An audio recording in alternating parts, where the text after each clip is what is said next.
Soy Eder Guevara y he tenido el privilegio de colaborar en este proceso de la Cuarta Transformación como uno más de sus narradores. Yo creo que la manera más sencilla ahora mismo, ya el paso de la historia nos permitirá dimensionar de otra manera este sexenio, el más breve de los últimos 50 años, pero ahora mismo la forma más sencilla de entender si fue un buen gobierno o no es compararlo, y yo creo que lo podemos comparar consigo mismo, es decir, con las cosas que proponía el presidente López Obrador como candidato, como luchador social durante 20 años, compararlo con el pasado inmediato, con las administraciones previas, qué hizo qué hizo qué para México cada uno de los sexenios, y compararlo con el resto del mundo ahora, con economías similares, con población, con cantidad de población similar, y entonces podremos dimensionar qué también nos ha ido en este sexenio del presidente López Obrador. En el primer parámetro es compararlo consigo mismo. Está sabido por todo el mundo que el presidente se dedicó durante todo este tiempo a medir los 100 puntos que fueron sus compromisos básicos de gobierno. Ahora sabemos que no cumplió con esos 100, cumplió con 98 porque está pendiente Ayotzinapa, porque el tema de la descentralización me da la impresión de que no fue viable, sobre todo después de la pandemia con los gastos, el gasto público. Eso complica mucho la idea de descentralización que tenía el presidente. Entonces, esos dos puntos no se cumplieron, pero cumplió muchos más de esos 100 puntos, ¿no? Compararlo con las administraciones anteriores, hay proyectos, macroproyectos, que no fueron de un sexenio, fueron proyectos de todo el neoliberalismo. Por ejemplo, ellos querían construir refinerías, construir al menos una refinería.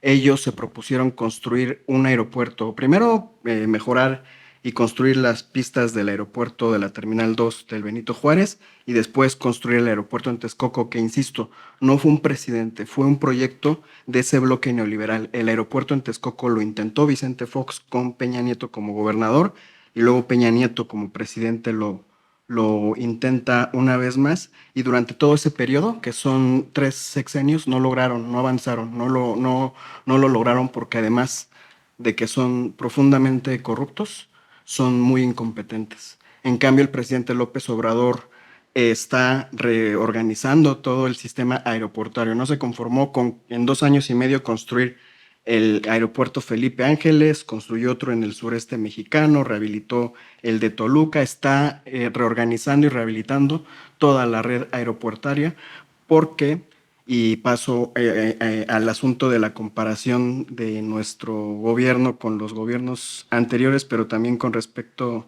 de cómo nos ve el mundo. Antes de Andrés Manuel López Obrador, en el mundo se hablaba de la violencia.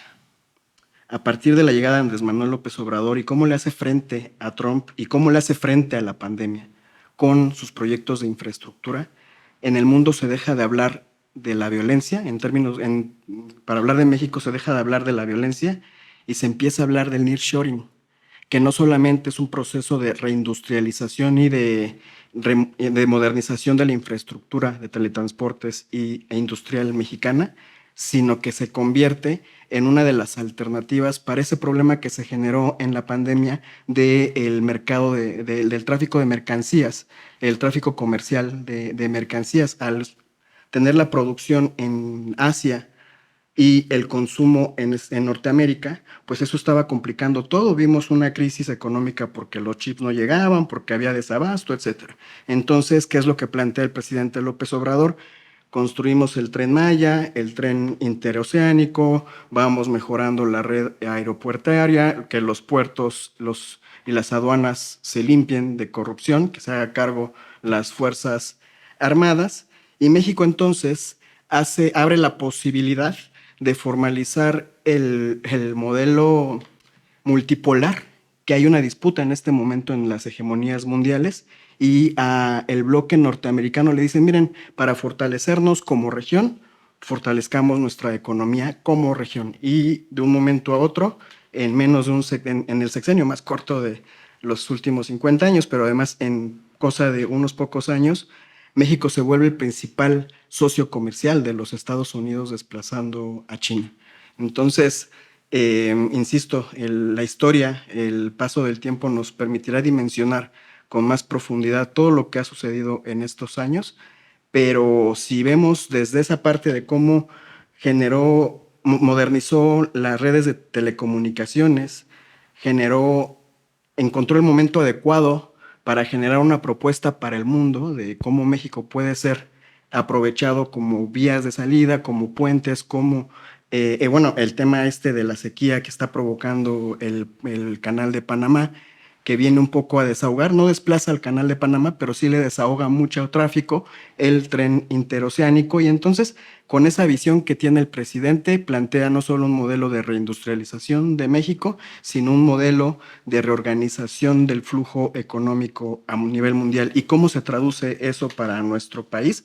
Pues con el humanismo mexicano, ese proceso de desarrollo económico tenía que traducirse sí o sí en bienestar para la población. Y el Banco Mundial ahora mismo reconoce que hasta el año pasado el presidente López Obrador y su política pública habían logrado sacar a más de 9 millones de personas de la pobreza. Falta medir este último año que él está a punto de irse, a ver cuáles son cuántas personas más salieron de la pobreza, pero hay una estimación de que mientras los neoliberales, hasta Enrique Peña Nieto, arrojaban en promedio 100 personas a la pobreza cada mes, la 4T, al contrario, está sacando en promedio a 100 personas de la pobreza cada mes. Para toda esa gente que dice que la cuarta transformación se opone a la clase media, bueno, es más de 9 millones, esos 10 millones de personas que salieron de la pobreza, adivinen a dónde van a parar, ¿no? Entonces, para evaluarlo, yo creo que podemos hacer esas tres comparaciones y dimensionar lo grande que fue el sexenio del presidente López Obrador. Veamos lo que está pasando ahora mismo con la economía de Estados Unidos, por ejemplo, el nivel de desempleo, la deuda que tienen, que ya es impagable, el gasto público cada vez más difícil de sostener. Alemania, la semana pasada ocurrió un escándalo porque la compañía Volkswagen, que es ícono de Alemania, anunció que va a sacar sus plantas que tiene en Alemania porque ya no le es redituable económicamente, se desindustrializó. En general, los países de Europa se desindustrializaron, se alinearon a la política neoliberal de los Estados Unidos, luego también a la política bélica en contra de Rusia, de China, todas estas sanciones, y los principales afectados han sido ellos. Entonces, si comparamos ahorita nivel de desempleo, salario, condición, estabilidad social, estabilidad económica y estabilidad democrática, un solo país del mundo occidental no tiene las condiciones que tiene México. O sea, sería injusto hacer una comparación en estos momentos de México con el resto de América Latina porque siguen viviendo bajo el embate de los Estados Unidos, que aquí, aunque de pronto la DEA y el Departamento de Estado han intentado desestabilizar, aquí no ha sucedido nada porque la población está completamente consciente y activa. Milita en la cuarta transformación del pueblo de México, pero en el resto de países de América Latina sí tienen una condición de mucha precariedad y están en condiciones de resistencia frente al embate constante de la hegemonía. Pero me parece mucho más interesante comparar la situación actual con cifras macroeconómicas que le encantan a los neoliberales, pero también con las cifras de bienestar, comparar a México con los países de Europa. ¿Qué está pasando en España? ¿Qué está pasando en Francia? Que, por cierto, Sarkozy, en vez de reconocer el triunfo de Francia insumisa, de Jean-Luc Mélenchon, prefirió optar por la derrotada ultraderecha para que sean los que se hagan cargo a partir de ahora, ¿no? Del, de la política en Francia. Siempre las oligarquías en momentos de crisis económica, crisis humanitaria en sus países o de crisis ya de cuestionamiento de sus hegemonías, siempre van a optar por la derecha más sincera, que es la que llamamos fascista, antes que por la izquierda progresista. Y lo están demostrando en Alemania, en Francia, en España. Está habiendo un reforzamiento de las ultraderechas. Me preocupa más en ese sentido Europa que América Latina, porque acá en nuestra América, aunque hemos sufrido el fascismo y lo sufrimos siempre hacia adentro de nuestras naciones, pero ese fascismo nunca provoca guerras. En cambio, los europeos, con esa lógica de hegemonía, a final de cuentas se constituyeron por culturas nómadas del mar que aprendieron a saquear, ¿no? Esa es su naturaleza, y ellos sí que cuando optan por el fascismo terminan generando guerras a niveles regionales o globales. Entonces a mí me preocupa más Europa. Si hubiéramos seguido por la senda que ya íbamos, ¿no? Algo en la narrativa de los narradores de la derecha, que también tienen los propios, eh, decían ellos que cuando inició la pandemia, Andrés Manuel debía implementar una economía de resistencia, una economía de crisis humanitaria, y su política pública tenía que ir en ese sentido. ¿Cuál era la fórmula de la derecha? Pues el endeudamiento, atender a los que más tenían, etcétera. Lo que nunca entendieron es que la plataforma de lucha del militante López Obrador, que aspiraba a llegar a la presidencia de la República, siempre fue una política pública en crisis, asumiendo que estábamos atravesando la peor crisis humanitaria en nuestra historia. Entonces, para nosotros, esa estrategia de atención a las personas más vulnerables ya había iniciado un año antes de que iniciara la pandemia, ya estaba caminando bien, ya la maquinaria en ese sentido estaba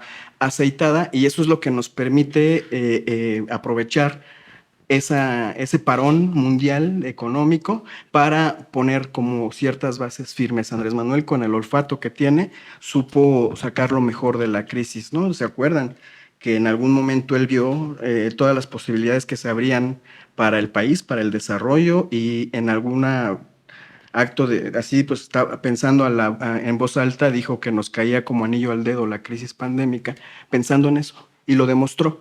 Siempre él dijo que la situación económica, las gráficas económicas en México se iban a ver como una V, que el bajón, porque paró toda la economía global, iba a ser completo, así de fregadazo, pero también la subida iba a ser en este mismo sentido.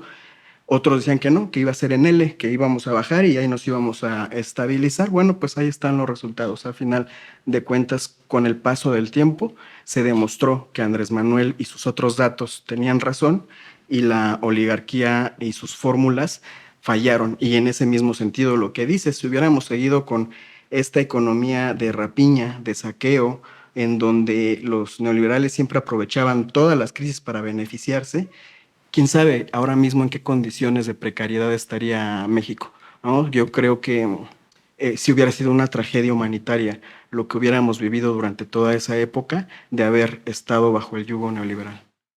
Los procesos de transformación van atendiendo todos los vacíos que se van generando por los malos gobiernos del pasado, pero también los propios procesos de transformación van generando otros vacíos de manera natural. Las sociedades siempre están en movimiento, y esas tensiones al final son las que provocan pues que haya cambios, que haya movimientos de transformación. Me parece que ahora mismo la doctora llega en una condición inigualable, no solo por la cantidad de personas que salimos a manifestar nuestro apoyo a favor suyo, que por primera vez y de manera legítima tenemos la mayoría suficiente para hacer los cambios constitucionales, no solo la mayoría calificada en Cámara de Diputados, ahora también en senadores, sino más de los 17 congresos locales que se requieren para aprobar una reforma constitucional. Se acaba de demostrar, en cosa de una semana se llevó a cabo todo el procedimiento sin violentar